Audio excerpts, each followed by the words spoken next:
Shabbat shalom. You ever feel overwhelmed by details? You ever feel that the real you is buried under mountains of routine, that if you only had fewer chores, fewer responsibilities, less stuff to do during the day, if you only had more time to spend on yourself, that your true character could emerge? Do you ever feel that the structure of our lives actually enslaves us rather than liberates us, that the superstructure distorts and corrupts the real me? I could be such a deep thinker if I actually had time to think deeply. I could be such a great attorney if I actually had time to practice law. I could be such a learned rabbi if I actually had time to learn. I could be such a great parent if I actually had time to spend with my children. I could be so free if only I wasn't so enslaved by the very things that supposedly liberate me. I could be a masterpiece if the canvas of my life wasn't so cluttered. The Parsha of the week, Vayakhel, raises this dilemma. After 7 chapters of detailed instructions on how to build the tabernacle, the Israelites finally get around to actually building the tabernacle. This week, we read the first 3 of 6 chapters describing the actual construction in mind-numbing detail, repeating much of the stuff that we already read. If you want to know precisely where to put the clasps and the planks, the bars, the poles, and the sockets, what types of lamps, what oil is used for lighting and what for burning, how to carve the wood, how to design the precious stones, what are the measurements of the cloths, and how to loop the cloths with the copper clasps to keep the tent up, how much ram skin and dolphin skin should be used in the tent coverings, what colors should be included in the sanctuary, how to make the curtains and the lampstands and the sockets that hold the curtains. If you want to know all these things, this is your Parsha.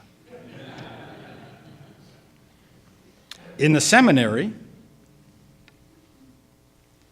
there weren't many students who could keep all the details straight. Hammers and nails and wood and cutting and sawing.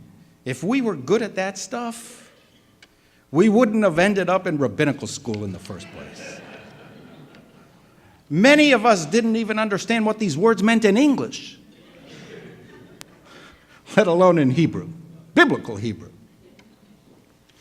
Most of the male students I met in rabbinical school didn't like building things. And we all grew up thinking that something was wrong with us. When we finally met each other in school, in the seminary, it was a great release. At this time of year, we would all gather around and read these Exodus chapters, toasting our sibling doctors and scientists and engineers, and for the first time in our lives, we felt normal. We were with people who were just like us, who would much rather hire someone to build something than to build it themselves. 13 of 40 chapters in the book of Exodus, the book of freedom, is about construction. I hate construction. I hate it here in our synagogue.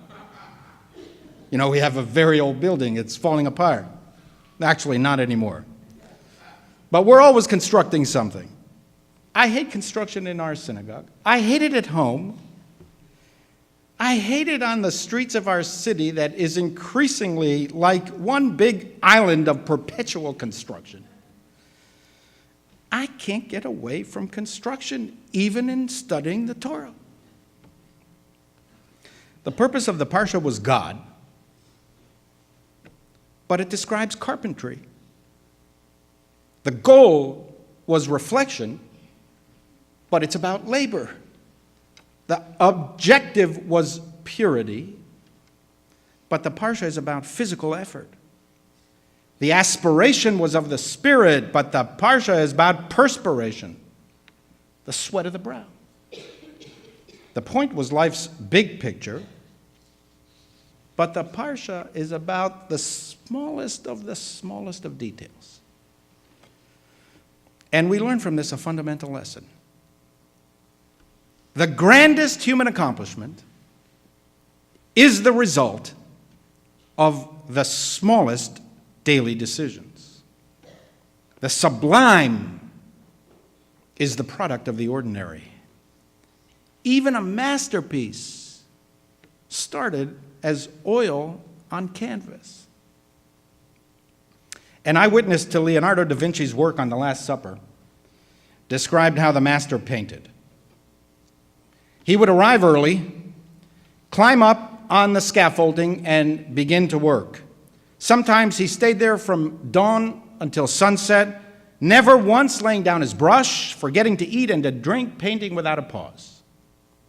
At other times, he would go for 2 or 3 or 4 days without even touching his brush, but spending several hours a day in front of the work, his arms folded, examining and criticizing the figures to himself. I also saw him, said the eyewitness, driven by some sudden urge at midday when the sun was at its height, leaving the Corte Vecchia, where he was working on his marvelous clay horse, to come straight to Santa Maria without seeking shade and clamber up onto the scaffolding, pick up a brush, put in 1 or 2 strokes, and then go away again. This visual of the great Leonardo working on one of his masterpieces, rushing in from another project in the middle of the day to solve a minor problem that he had been thinking about by painting 1 stroke or 2 and then leaving, is as fascinating as it is revealing. One of the most sublime of human creations was the result of these tiny brush strokes and microscopic decisions.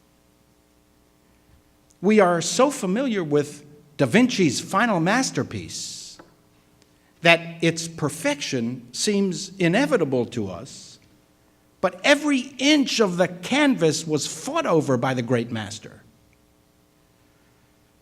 He paid attention to the smallest detail.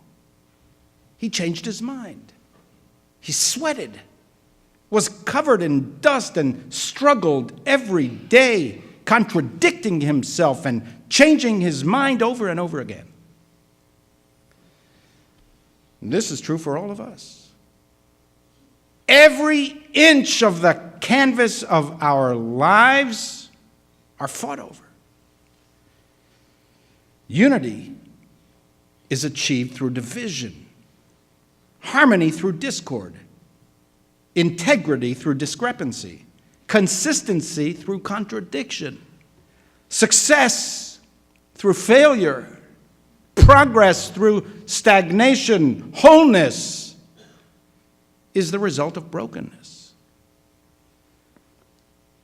The finished product is a masterpiece because it was fought over. It didn't start as a masterpiece. It's what the Parsha teaches.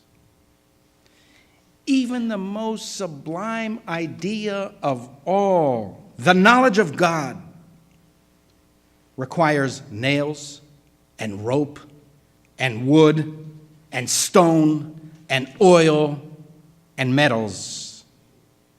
We may be creatures meant for God, but to know God requires a human home of clasps and bolts and hinges and canvas. The Mishkan needs a mic. Otherwise, God's teachings wouldn't be heard. The sound system stirs the soul, supplicates the spirit, and supplies the sense of the sublime. Modern-day critics are wrong about religion.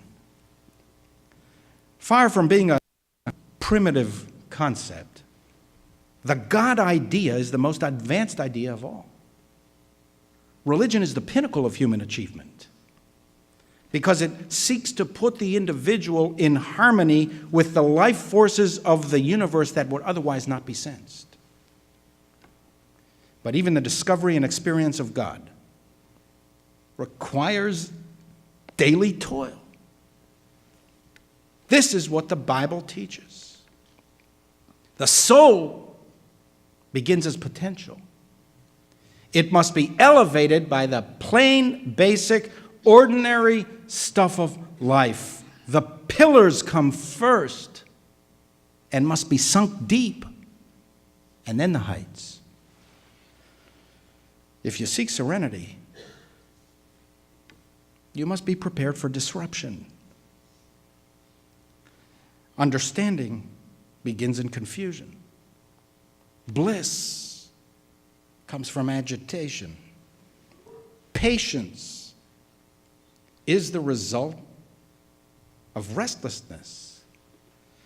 The extraordinary began as ordinary. Ordinary things, one after another. Enough of them in the right places on the canvas of our lives may produce a masterpiece. When the tabernacle was finally complete, the Bible states, Vayehi beyom kalot Moshe lahakim et hamishkan. And on the day when Moses completed the work of the tabernacle. The literal meaning of the Hebrew word kalot is to complete. But the rabbis comment that the word kalot can also be read as the word for brides. Kala, the bride. This led the sages to suggest that the covenant between God and the Jewish people, the actual wedding date, was on the day that the bride, the people of Israel, finished the tabernacle. The relationship was consummated not when Pharaoh decided to let the people go, not when the sea split, not on the day of the revelation at Sinai, not on the day of the conquest of the land. The covenant was sealed on the day that the tabernacle was complete, because on that day, what began as ordinary became extraordinary. That was the day of the culmination of all of the sweaty work. And when the sweaty work was done, the end product became a masterpiece. Amen.